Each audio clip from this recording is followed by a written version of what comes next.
Good evening and welcome to Ville News. I'm Christa alongside Morrison Gunn, here to give you the latest local, state, and national headlines.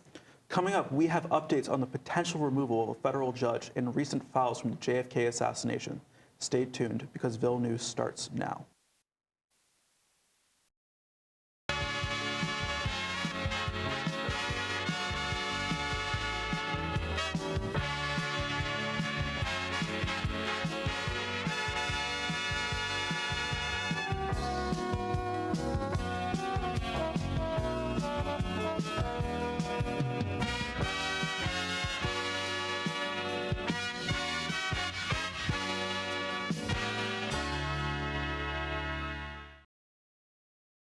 President Donald Trump is demanding that the federal judge be removed from his job after blocking one of his latest decisions on immigration. The judge, James Boasberg, recently put a temporary pause on Trump's order to deport a group of Venezuelan men that the government claims are gang members.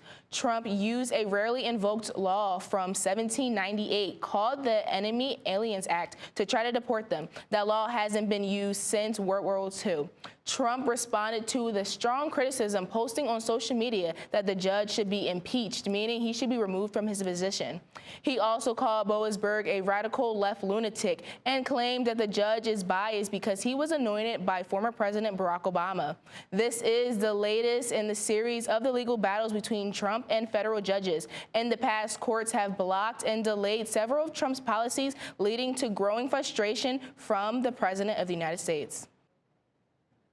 On Tuesday evening, the Trump administration released several pages of government documents associated with the 1963 assassination of then-President John F. Kennedy. These actions come after weeks of President Trump ordering government agencies to make the JFK files public. While most of the 80,000 pages have previously released, several sections have been redacted due to national security purposes. The newly disclosed documents do not appear to contain any newly significant revelations about the case. Researchers and academics cheered the unveiling of the declassified documents, showing that they should have been released decades ago. The records were uploaded by the National Archives and Records Administration. While the files are technically released, they are currently not available online. When we get back, updates from the closure of campsites and the missing student. Ville News will be right back.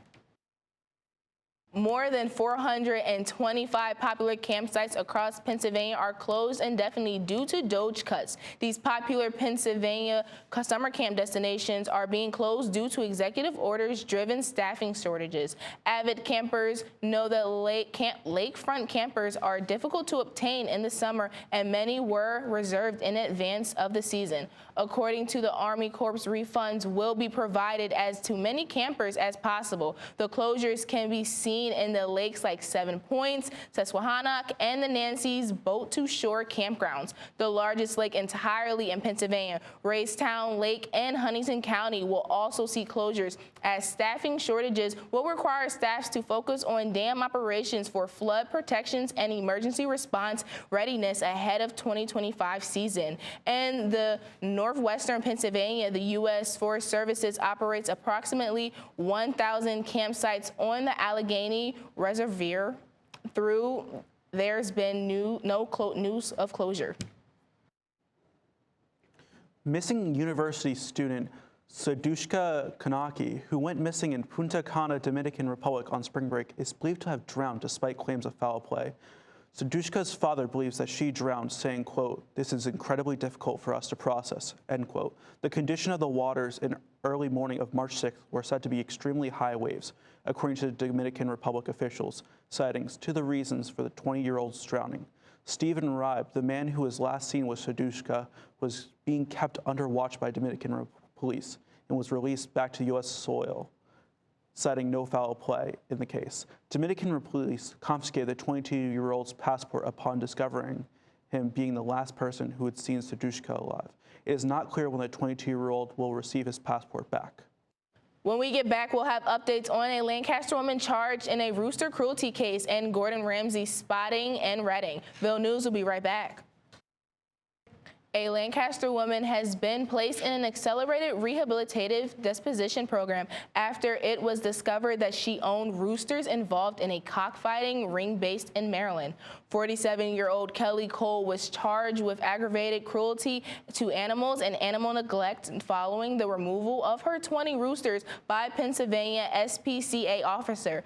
The Pennsylvania SPCA had begun investigating Cole in the fall of 2023 when a tip was received about a potential cockfighting ring in place in Harvey v. Grace, Maryland.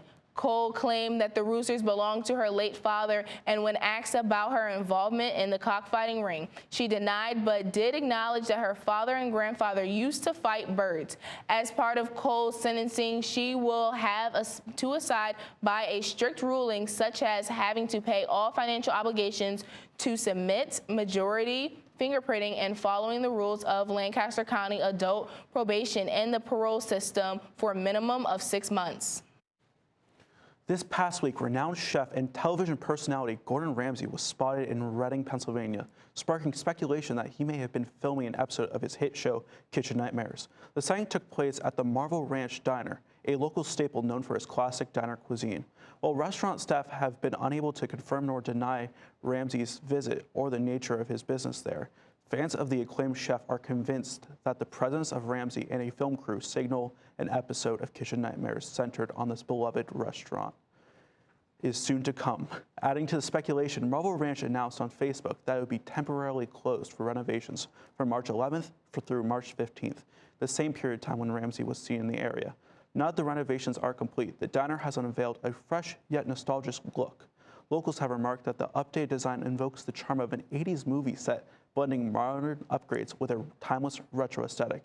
If indeed part of Kitchen Nightmares, the episode would mark a significant moment for Reading's dining scene, putting Marvel Ranch in the national spotlight. For one, I am excited to see what comes of this, and I'm curious to check out the restaurant in the near future. And that's all we have for this week's episode. Thanks for watching, and make sure you tune in next week for the latest local, state, and national headlines.